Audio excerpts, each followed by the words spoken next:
जय श्री राम दोस्तों, स्वागत है आपका आज की वापस चर्चा पे मेरे चैनल भारत का गौरव पे। E20 को लेकर राहुल गांधी और केजरीवाल जी ने प्रोटेस्ट शुरू कर दिया है। केजरीवाल जी के भद्दे चुटकुले आने शुरू हो गए हैं।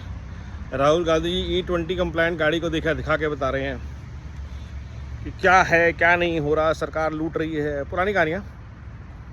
But let's delve into the matter in a holistic way.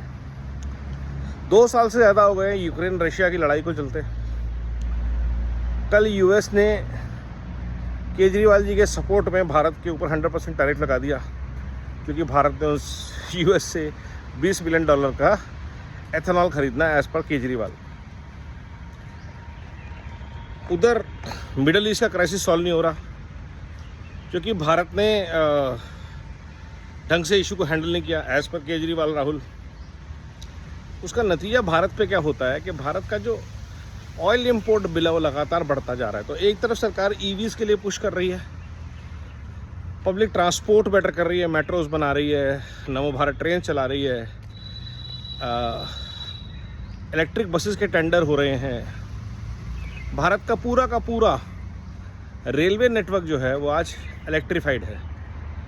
इतना बड़ा दुनिया का नेटवर्क इलेक्ट्रिफिकेशन बहुत बड़ा रीज़न है कि पिछले 2 साल के अंदर लॉजिस्टिक्स की कॉस्ट कंट्रोल में है। कमर्शियल व्हीकल्स का बहुत बड़ा इंफ्रास्ट्रक्चर आज की डेट में इलेक्ट्रिक हो गया है। अब सबसे बड़ा जो बचा है वो है पर्सनल गाड़ियों में और कमर्शियल गाड़ियों में जो डीजल और पेट्रोल डलता है। और हालांकि बहुत तेज़ी से ईवी गाड़ियां बिकनी शुरू हो गई हैं, लेकिन 2 व्हीलर और बाइक जो पेट्रोल डलता है कार्स में, उसके इंपोर्ट बिल को कंट्रोल करने के लिए एथेनॉल ब्लेंडिंग शुरू हुई थी आज से बहुत साल पहले।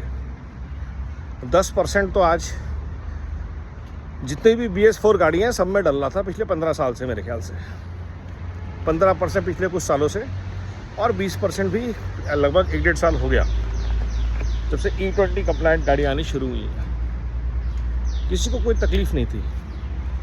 प्रॉब्लम कहाँ शुरू होती है और कब शुरू होती है वो देखने वाली बात है। जब केजरीवाल पंजाब में इलेक्शन होने वाला है उस टाइम पे इशू रेस कर रहे हैं। राहुल गांधी जब फॉरेन से आ रहे हैं तब इशू रेस कर रहे हैं। स्टूडेंट प्रोटेस्ट में दोनों कद्दावर नेता मुंह की खा चुके हैं। स्टूडेंट इशू दीप के हाईजैक करके ले जा चुके हैं। इससे पहले कि दीप की टीम E20 को इशू बनाती, केजरीवाल जी ने पहले वीडियो जारी करने शुरू कर दिए कि सोशल मीडिया पे वायरल करूंगा, प्रोटेस्ट शुरू करेंगे। राहुल गांधी सपोर्ट में आ गए, लेकिन वो अपना प्रोटेस्ट चलाएंगे जैसे उन्होंने स्टूडेंट के टाइम पे किया कि ऑब्जेक्टिव हमारा एक है, अलग अलग एंगल से घेरो, इकट्ठे मत दिखो मत। इसलिए केजरीवाल जी ज़रूर दीपिका के साथ देखे क्योंकि उनके प्रोडिजी है, लेकिन राहुल जंतर मंतर नहीं आए।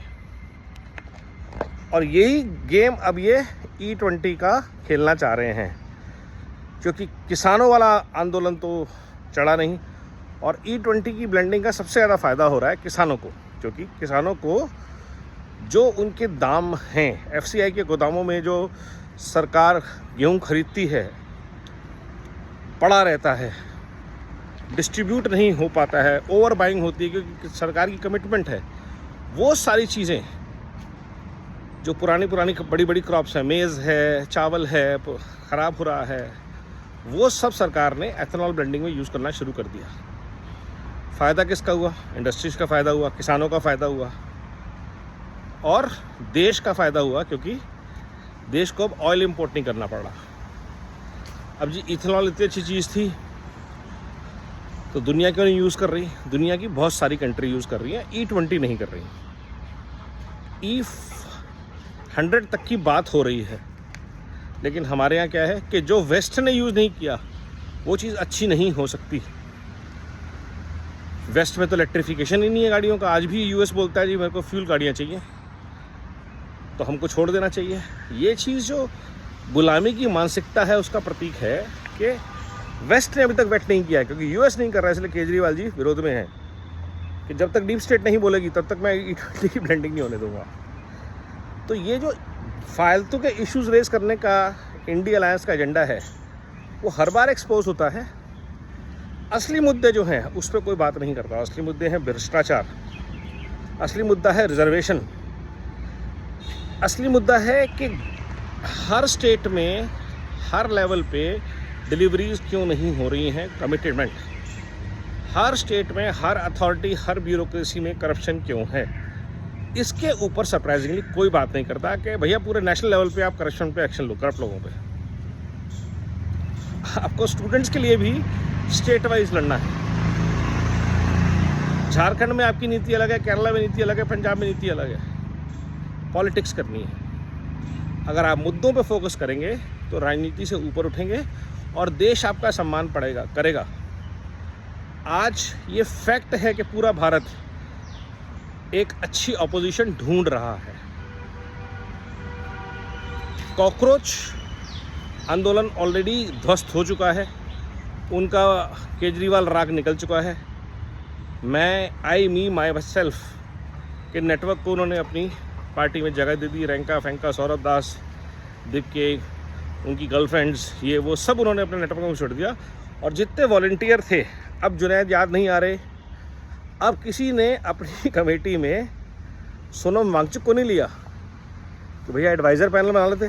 नहीं, हम यंग लोग ही डिसाइड करेंगे और हम अपने ही नेटवर्क में डिसाइड करेंगे।